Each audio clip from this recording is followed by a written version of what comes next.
এই আধুনিক যুগে যারা এসে ভিউ ব্যবসায়ী বলে, বুঝতে হবে তারাই হচ্ছে এই যুগের আধুনিক মূর্খ, the illiterate person of the এই আধুনিক মানুষ। এই সময়ের সবচাইতে ইলিটারেট পার্সন হচ্ছে এরা। তো যাই হোক, আমরা আপনাদেরকে ধিক্কার দিয়ে কথা বলতে চাই না। আপনারা যদি আমাদেরকে সহযোগিতা না করেন তাহলে আমরা থেমে যাব, কোনো প্রয়োজন নেই। আর আপনারা যদি আমাদেরকে সহযোগিতা করেন তাহলে অবশ্যই আপনাদের জন্য আমরা লড়ে যাব। আপনারা এই পর্যন্ত কয়জনে এই লাইভটা শেয়ার করেছেন আমি একটু দেখতে চাই, কয়জনে লাইভটা শেয়ার করেছে। আমরা যে এই যে মাঝে মাঝে লাইভে এসে আপনাদের দাবির কথাগুলি তুলে ধরি, তা আপনার দাবির কথা যদি তুলে ধরি, সেটা যদি আপনি প্রচার না করেন তাহলে সরকারের কাছে কিভাবে পৌঁছাবে বলেন? আপনি রাস্তায় আন্দোলন করলেন, ধরলাম আন্দোলনই দিলাম, আপনি আসলেন, সে আন্দোলনটা যদি প্রচার না হয় তাহলে সরকারের কাছে পৌঁছাবে কিভাবে বলেন? সরকারের কাছে কেউ ভাবে পৌঁছাবে? তো আপনারা আগে সোচ্চার হন, নিজের দাবির প্রতি আগে নিজে দায়িত্বশীল হন। আপনি নিজের দাবির প্রতি আগে দায়িত্বশীল, নিজে দায়িত্বশীল হন, নিজের দাবির কথা নিজে প্রচার করুন, তুলে ধরুন। আরে ভাই, আমরা 22 লক্ষ কর্মচারী, 22 লক্ষ কর্মচারীর মধ্যে 19 লক্ষ মানে 21 লক্ষ আমি বাদ দিলাম, 21 লক্ষ সরকারি কর্মচারীর কথা বাদ দিলাম।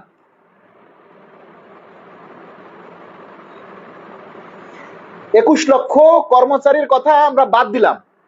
1 লক্ষ কর্মচারীর কথা ধরি, যদি 1 লক্ষ কর্মচারী যদি একদিনে আমাদের একটা পে স্কেলের দাবির কথা 1 লক্ষ কর্মচারী যদি প্রচার করে,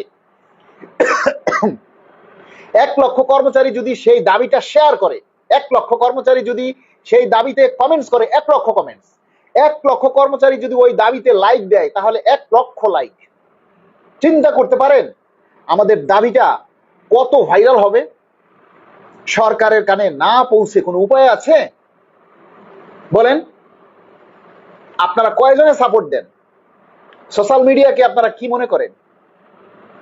এই যে বিভিন্ন জায়গায় রেপ হচ্ছে, বিভিন্ন জায়গায় চাঁদাবাজি হচ্ছে, এগুলি কোথায় জানতে পারেন?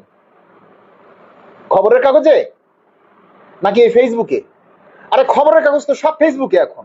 কালের কণ্ঠ, সময় কি বলে, কালের কণ্ঠ, যুগান্তর, ইত্তেফাক, প্রথম আলো, তারপরে আপনার যত পত্রিকা আছে সবই তো ফেসবুকে, ফেসবুক পেজের মাধ্যমে দেখেন না আপনারা?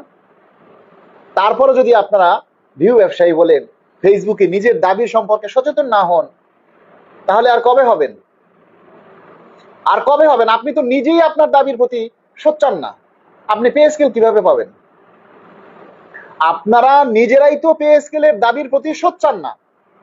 এই যে 300-400 মানুষ আমার লাইভ দেখতেছেন, কথা শুনতেছেন, কয়জনে শেয়ার করছেন? এখানে একটা মানুষ বেসরকারি নাই, সবাই সরকারি কর্মচারী। প্রত্যেকে ফেসবুক থেকে এই দাবিটা আপনারা দেখতে পাচ্ছেন, কথাগুলি শুনতে পারতেছেন, শেয়ার করেন না। শেয়ার করলে আপনার কি মানে কোথাও দিয়া ভেঙে পড়ে যাবে? আপনি একটা লাইভ শেয়ার করতেছেন না, তাহলে আন্দোলনে ডাক দিলে যে আপনি মাঠে আসবেন তার কি গ্যারান্টি বলেন? আপনাদের কাছে প্রশ্ন রইল, যারা এই পে স্কেল নিয়ে আপনার দাবি নিয়ে কথা বলি, আপনি সেটা নিয়ে একটা প্রচার করেন না, সেটা নিয়ে আপনি একটা লাইক দিচ্ছেন না, একটা কমেন্ট করছেন না, একটা শেয়ার করছেন না। আর আন্দোলন দিলে আপনি নিজের চাকরির মায়া ত্যাগ করে নিজের জীবনের রিস্ক নিয়ে আপনি আন্দোলনে আসবেন। মস্কারা করেন আমাদের সাথে।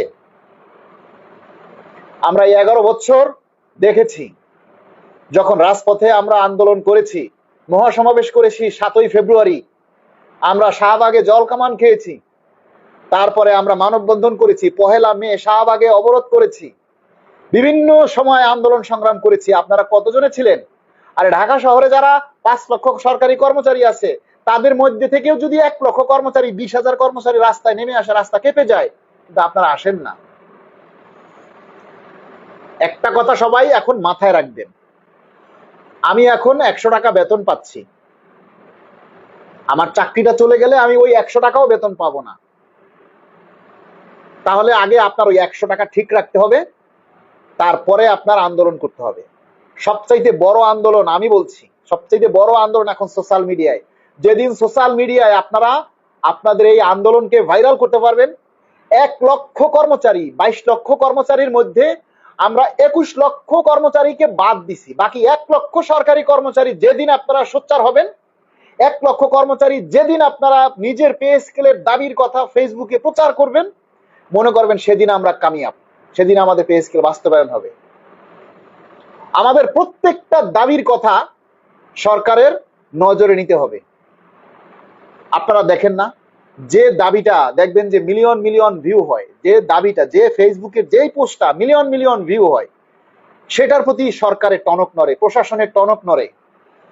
আর আমাদের দাবির কথা দিলে, প্রচার করলে 5,000, 10,000, এই 100, 200, 500 মানুষ, 1,000, 2,000 মানুষের লাইক করেন, বাকিরা কি করেন আঙ্গুল চুষেন?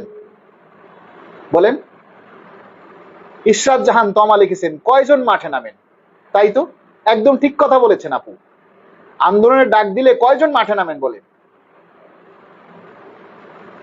ইসাক কবির ভাই লিখেছেন, কেন ভাই 5 তারিখে ধোকা মিছিল নিয়ে যমুনা অভিমুখে ওখানে যে লোকজন আহত হলো, সে কথা কি আপনি ভুলে গেছেন? বলাটাই স্বাভাবিক। ধন্যবাদ। অনেক লোকে যেন আহত হয়েছে। আরে 6 তারিখের কথা বলছি, 5 তারিখ না, 6 তারিখ। 6 তারিখে আমরা ভুকা মিছিল নিয়ে যে আমরা মিছিল করেছি, যমুনায় গিয়েছি, সেখানে অনেক মানুষ উপস্থিত হয়েছেন, কিন্তু 6 তারিখ সময়টা কি আমাদের সঠিক ছিল? ইসাক ভাই, আপনার কাছে প্রশ্ন করলাম, আপনিও তো নীতি নির্ধারকের মধ্যে একজন ছিলেন।